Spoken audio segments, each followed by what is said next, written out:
ఓంకారమంత్రసంయుక్తం నిత్యం ధ్యాయంతి యోగినః కామదం మోక్షదం తస్మై ఓంకారాయ నమో నమః. నమస్తే దేవదేవీ చ నమస్తే పరమేశ్వర నమస్తే వృషభారూఢ నకారాయ నమో నమః. మహాదేవం మహాత్మానం మహాపాతకనాశనం మహాపాపహరం వందే మకారాయ నమో నమః. శివం శాంతం జగన్నాథం లోకానుగ్రహకారణం శివమేకపరం నిత్యం శకాశికారాయ నమో నమః. వాహనం వృషభో యశ్చ వాసుకీ కంఠభూషణం వామే శక్తిధరం వందే మకారాయ నమో నమః. యత్ర కుత్ర స్థితం దేవం యత్ర కుత్ర స్థితం దేవం యత్ర కుత్ర స్థితం దేవం శికారాయ నమో నమః. కొత్త సంవత్సరం 2006 జనవరిలో కొత్త సంవత్సరం పండుగ చేసుకున్నారు జనం. కానీ మన పండుగ మాత్రం కాదది. అది ఇంగ్లీష్ వాళ్ళ పండగ. మన కొత్త సంవత్సరం తెలుగు సంవత్సరాది. ఈ తెలుగు సంవత్సరాది మనం చేసుకోవాల్సిన పండగ. ఈ తెలుగు తిరగదిప్పాల్సి వచ్చింది. తెగులు సంవత్సరాది. తెలుగుకి తెగులు పుట్టింది. ఎందుకంటే చదువుకునే పిల్లలు ఇంగ్లీష్లో తప్పితే తెలుగు రాయటం చేత కాదు, తెలుగు చదవటం చేత కాదు.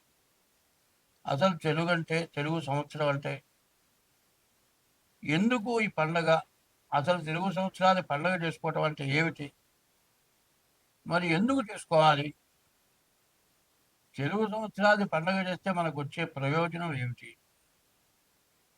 అనేది మనం తెలుసుకోవాలి. మరి ఇంగ్లీష్ సంవత్సరాలు అంటే డిసెంబర్ నెల రాత్రి 12 గంటలప్పుడు పండుగ చేస్తున్నారు, అర్ధరాత్రి పూట. ఇది మనం ఉదయం సూర్యోదయం చేస్తున్నాం. ఇది మనం చేసే పండుగ చాంద్రమానం, సూర్య చంద్రులతో కూడుకున్న పండుగ. ఇది ఉగాది అంటారు. సంవత్సరాది ఉగాది. మామూలుగా మాట్లాడితే ఉగాది తెలుగు సంవత్సరాది అంటారు. సంవత్సరం మొదలు సంవత్సరాది. కానీ ఇది యుగాది. యుగాది అంటారు. యుగం ఆది, యుగం మొదటి రోజు. ఇది ఈ యుగాది ఎట్లా ఉంటుంది. ఇప్పుడు మనకు వచ్చే యుగాది ఏమిటంటే 2026 సంవత్సరం మార్చి నెల 19వ తారీఖు యుగాది వచ్చింది. యుగానికి ఆది మొదటిది. అది ఆ యుగాది పండుగ మనం చేసుకుంటున్నాం. ఈ సంవత్సరం పేరు ఏమిటంటే పరాభవ నామ సంవత్సరం. పరాభవ అంటే ఏంటి? పరుల చేత వంచింపబడటం పరాభవం. మరి ఇతరుల చేత వంచింపబడే పేరుగా కనపడుతుంది పరాభవ నామ సంవత్సరం.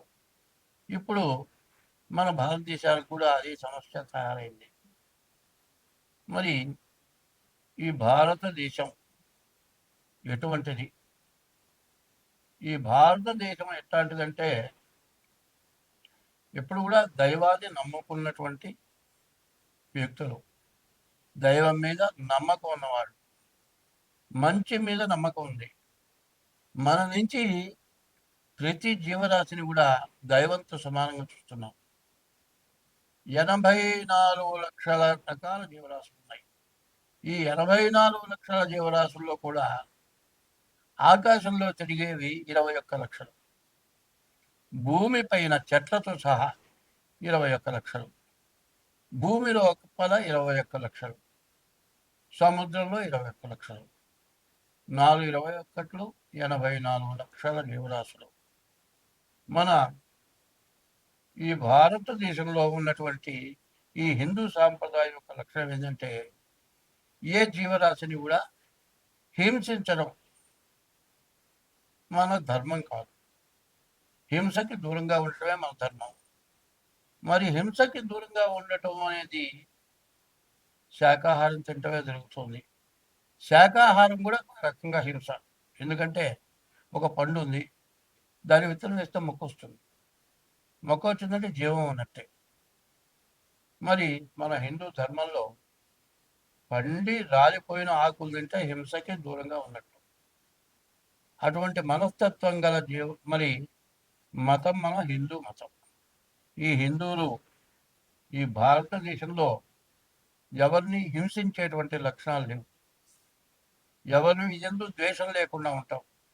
అందరితో మతం అంటే సమ్మతం, సమ్మతము మతము.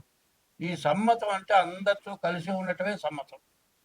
ఎవరితో కూడా విడిగా ఉండకపోవటమే సమ్మతం. ఈ మతం యొక్క స్వభావం ఎవరి ఎందుకు ద్వేషం లేదు. అట్లా ఉండబట్టి మన భారతదేశంలో అన్ని దేశాల వాళ్ళు, ప్రపంచ దేశాల్లో ఉన్నటువంటి వాళ్ళు, మన మతం కాని వాళ్ళు, అనేక రకాల మతస్థులు, అనేక రకాల భాష ఉన్నవాళ్ళు అందరూ కూడా మన హిందూ దేశంలో జీవిస్తూ ఉన్నారు. వాళ్ళందరూ కూడా ఉండటానికి, జీవించడానికి అవకాశం మనం ఇచ్చాం. ఎవరెందు ద్వేషం లేకుండా ఉన్నాం. కానీ ఈ ఉగాది సంవత్సరం ఎట్లా ఉంది అనేది మనం చెప్పుకోవాలి. ఎందుకంటే ఎటువంటి కష్టాన్నైనా సరే ఓర్చడం మన హిందూ మతం యొక్క సమ్మతం. ఎట్లా ఉంది అంటే మన దేశానికి వచ్చి, ఇక్కడ జీవితం బతకడానికి వచ్చి, మన మీద మనల్ని ఇబ్బంది పెట్టి, మన పరిపాలన పోగొట్టి వాళ్ళ పరిపాలన వచ్చి మనల్ని హింసించినా కూడా వాళ్ళని ద్వేషించలే మనం. కానీ ఎవరు ఎంతమంది మనల్ని ఇబ్బంది పెట్టినా చివరికి వాళ్ళ తప్పు వాళ్ళు తెలుసుకునేట్లుగా చేసిన మతమే ఈ హిందూ మతం. ఈ మతం యొక్క లక్ష్యం ఇది. ఈ హిందూ మతంలో యుగాది సంవత్సరం, ఈ యుగాది అనేది ఎట్లా ఉంది, ఈ యుగాదికి ఏం చేయాలి, ఈ యుగాది ఎట్లా చేయాలి. శ్రీకళ్యాణ గుణావహం. అందరూ ఏ మతస్థులు కానీ ఎవరైనా కానీ అందరూ సుఖంగా సంతోషంగా ఉండటం, ఆనందంగా ఉండటం. ఆనందం కలగాలంటే వాళ్ళంటూ ఏదో మంచి కాదు, ఓ పిల్లవాడు పుట్టడం, ఓ పెళ్లి జరగటం, లేకపోతే ఉద్యోగం రావటం, ఏదో ఆనందమైంది, అది కళ్యాణం. శ్రీకళ్యాణ గుణావహం. రిపుహరం. మనకు శత్రుత్వం లేకుండా అందరితో ఉండటం రిపుహరం. దుస్వప్న దోషాపహం. మనకు కళలు వస్తుంటాయి రాత్రిపూట. వచ్చిన కళ ఎట్లా ఉంటుందంటే నిద్ర లేచి మెళుకు వచ్చిన తర్వాత కూడా నిజంగా జరిగినట్లే. ఎట్లా ఉంటుంది, మన ఇంట్లో ఎవరో ఒకరు చచ్చిపోయినట్టుగా కళ వచ్చిందనుకోండి, లేచిన తర్వాత వాళ్ళని చూసిన దాకా కూడా వాడు బతికుని లేదు చచ్చిపోయినారు అనుకుంటాం, అంత భయపడతాం. దుస్వప్న దోషాభావం. గంగా స్నాన విశేష పుణ్యఫలదం. ఈ ఉగాది రోజున గంగా స్నానం చేసిన ఫలితం రావాలి. గోదాన తుల్యం రుణాం. దూడతో కూడిన గోవులు దానం ఇచ్చిన ఫలితం వస్తుంది. ఈ ఉగాది రోజున ఎటువంటిది మనకు శుభకార్యాలు జరుగుతాయి. తర్వాత గంగా స్నానం చేసిన విశేషమైన పుణ్యం వస్తుంది. గోవుని దానం చేసిన ఫలితం వస్తుంది. ఆయుస్సు పెరుగుతుంది. ఆయుర్వృద్ధికరం, శుభకరం. మంచి సంతానం కలుగుతారు. సంతాన సంపత్ప్రదం. నానా శాస్త్ర సుసాధనం. అనేక శాస్త్రాలు ఉన్నాయి. ఏ ఒక్క శాస్త్రం పూర్తిగా చదవటం కూడా చాలా కష్టం. ఈ యుగాది రోజున నానా శాస్త్రాలు చదివినంత ఫలం వస్తుంది. ఈ సంవత్సరాలు పండుగ చేస్తే సముచితం పంచాంగం ఆకర్ణ్యతం. ఈ పంచాంగం వింటే ఇవన్నీ వస్తాయి. ఈ పంచాంగం ఎట్లా ఉంటుంది మరి, తిథి, వారం, నక్షత్రం, యోగం, కరణం, ఈ 5 కలిసి పంచాంగం. ఈ పంచాంగ శ్రవణం ఈ సంవత్సరాది పండుగ రోజున మనం చేస్తున్నాం. ఈ సంవత్సరాది పండుగ ఎందుకు చేస్తున్నాము అనేది ఇట్లా చేసినట్లయితే మనకు ఏ గ్రహ దోషాలు ఉన్నా కూడా ఈ దోషాలన్నీ మనకు పోతాయి. అయితే ఈ పండుగ రోజు మన ఇష్టదైవాన్ని పూజిస్తున్నాం. పూజించి వేప పూతతోటి ప్రసాదం చేస్తున్నాం. ఈ వేప పూత తీసుకొచ్చి, వేప పూత, మామిడికాయ, మరి చింతపండు రసం లేకపోతే తేనె, మరి మామిడికాయ, వేపపూత, చింతపండు, తేనె, బెల్లం, ఇవన్నీ కూడా 5 రకాలు. చేదు, పులుపు, వగరు, తీపి. మరి ఈ 5 రకాలు షడ్రుచులు అంటారు. 6 రుచులు ఇందులో నీళ్లు కూడా కలుస్తున్నాయి. 6 రుచుల పదార్థాలను పెట్టి నివేదన పెట్టి దేవుడికి ఆ ప్రసాదం మనం నోట్లో వేసుకున్నాం. ఆ నోట్లో వేసుకొని జల్లు అంటుంది ఒళ్ళు. ఎందుకంటే ఎటువంటి కష్టానికి, ఎటువంటి సుఖానికి కూడా దడవకుండా మేము ముందుకు వెళ్తాము అని చెప్పుకోవటానికే ఈ వేప పూత ప్రసాదం. దేవుడు పూజ చేసి వేప పూత ప్రసాదం తింటున్నాం. అయితే ఈ సంవత్సరం ఫలితం ఏమిటి మనం తెలుసుకోవాలి. ఎందుకంటే 2025 నుంచి ఎక్కువగా పాపగ్రహాల యొక్క ఆధిపత్యం ఎక్కువ ఉంది. నవనాయకులు అన్నారు. సూర్యుడి దగ్గర నుంచి కేతు వరకు 9 మంది గ్రహాలు. ఈ 9 గ్రహాల్లో పాపగ్రహాల యొక్క బలం ఎక్కువగా ఉంది. అంటే దానివల్ల ఏమిటంటే దుర్మార్గుల యొక్క బలం ఎక్కువగా ఉంది. మంచివాళ్ళ యొక్క బలం తక్కువగా ఉంది. దుర్మార్గుల బలానికి మంచివాళ్ళు దొంగిపోవాల్సి వస్తుంది. ఎన్నో కష్టాలు పడాల్సి వస్తుంది. ఇట్లా జరగడానికి కారణం ఏమిటో మనం ముందుగా తెలుసుకుందాం. ఇప్పుడు గురువారం 2026 మార్చి నెల 19వ తారీఖు గురువారం రోజు ఉగాది వచ్చింది. ఏ వారం వచ్చిందో ఆ వారం గురువుకి సంబంధించిన వారం కాబట్టి గురువు రాజైనాడు. తర్వాత మంత్రి కుజుడైనాడు. తర్వాత సేనాధిపతి చంద్రుడు, మరి సస్యాధిపతి శుక్రుడు, ధాన్యాధిపతి కుజుడు, అర్ఘ్యాధిపతి చంద్రుడు,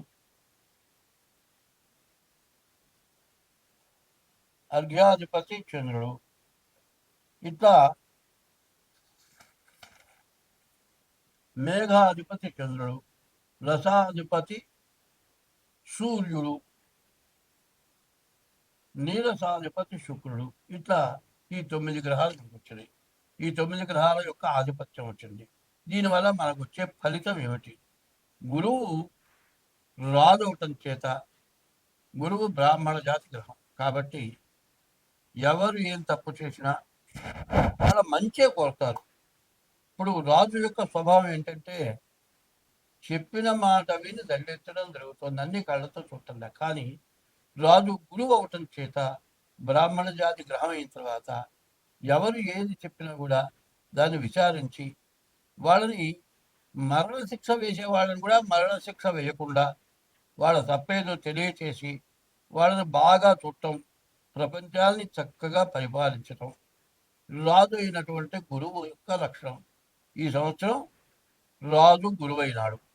ప్రజలంతా కూడా సుభిక్షంగా, ఆనందంగా, సుఖంగా, సంతోషంగా బతకటానికి మంచి అవకాశం ఒకటి కనపడుతుంది. అయితే కష్టాలు ఎన్నైనా రావచ్చు. అన్ని కష్టాలను కూడా తప్పించుకొని రాజు గురువు అవటం చేత మనంతా కూడా సుఖంగా, సంతోషంగా ఉంటాం. మంత్రి కుజుడు. ఈ కుజుడు రక్త సంబంధమైన వాడు.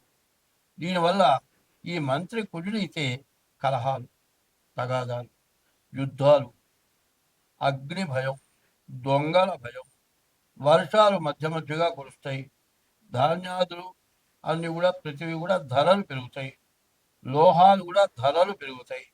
మరి ప్రతి వస్తువులు కూడా ధరలు పెరగటం ఇదొక పద్ధతి మంత్రి వల్ల వస్తుంది. తర్వాత మూడో వాళ్ళు ఎవరు? చంద్రుడు. ఈ చంద్రుడికి దాదాపు 3 ఆధిపత్యాలు వచ్చినాయి. ఈ చంద్రుడు కూడా బ్రాహ్మణ గ్రహం. మూడో వాడు సేనాధిపతి చంద్రుడు.